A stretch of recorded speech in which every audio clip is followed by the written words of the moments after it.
Yep. And okay, so we've got some good questions in the chat. I see Jason from San Diego wants to know how does he hedge his Tesla position? So let's just say hypothetically, What is I don't my know, Tesla Tesla is 30% of his portfolio. Hypothetically speaking. Let's say hypothetically, it's 30% of his portfolio. Yeah. Yeah. That's too much. That's so how would you? Well, that notwithstanding, how would you hedge a Tesla long here? Yeah, I would sell covered calls. Tesla. I would sell covered calls if I have enough shares, all day long.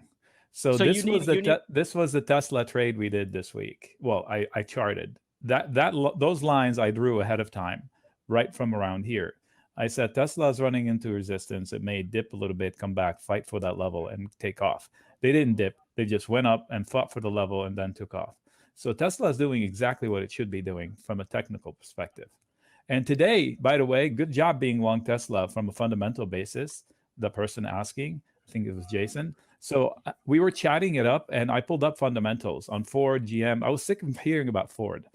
So I said, okay, so Ford and GM create about 140 billion in revenues. Tesla is about 48. Tesla creates, I forget the number now, 12, 13 billion in gross profits. Ford and GM just barely more. Just tell me which is a better car company. So people who still short Tesla based on what Bob Lutz used to say on CNBC are missing the picture. This is a completely different company. So how do you hedge it? You can sell covered calls. And if you're really worried about downside, you use some of that money to buy put spreads or puts temporarily.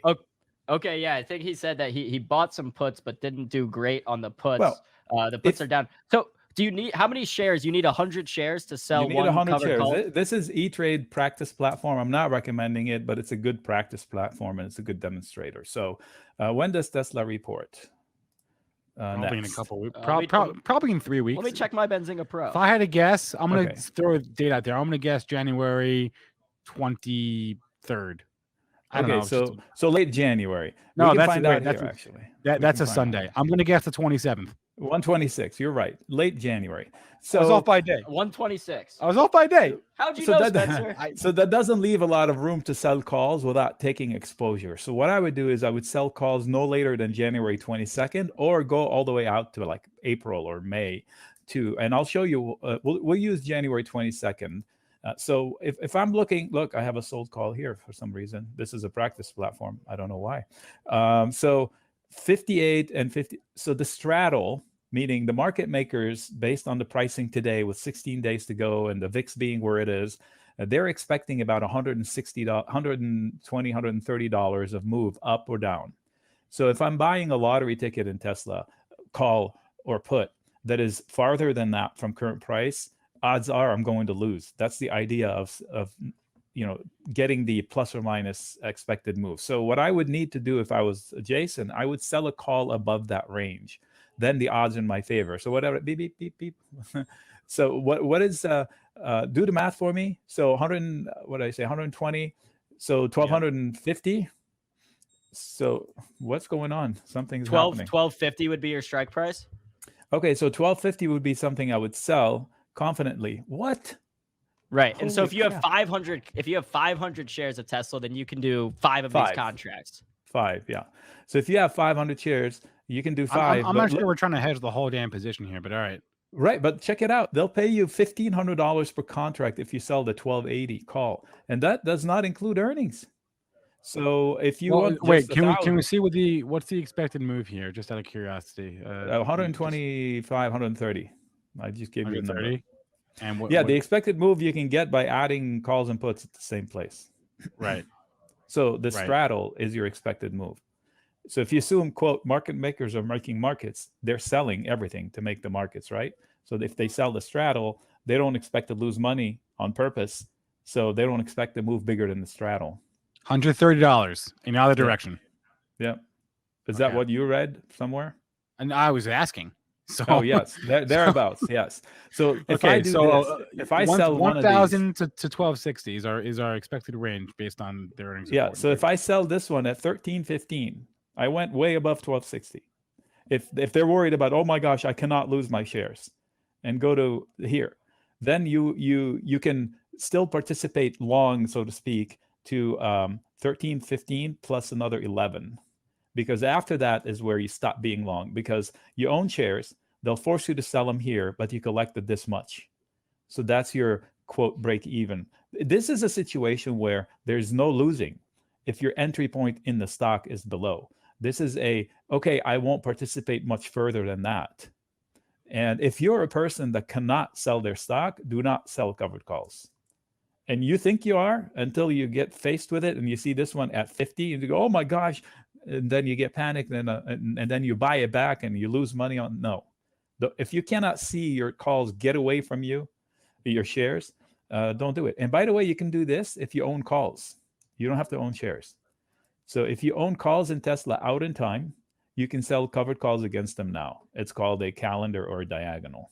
Now they call it something fancy like poor man's covered call, because it rolls right off the tongue. Poor man's covered call. Yeah. I'm being facetious here. So yeah, call calendars work. Same thing. You own a call out in time. If you can afford to buy a call out here for $182, you can sell calls like $10 at a time every week, like we just said. And then by the time, 160, so that would lower your entry cost every time you sell a call and it expires worthless. So it's like a buy right strategy. You've heard that, buy right. You buy shares and you quote write contracts against them. Basically, you sell contracts against them. This is the same thing. So if I buy one of these, and I can immediately sell this week's, or let's go with the one we just know by heart. What we chose, this one, right? And 13 whatever, 13.15. So basically, and if I go one, the price of 181, we must have chosen January. There we go. So see, remember that 11 number? So this cost 181, but now I'm only paying 171 because I'm collecting that 11 from this guy.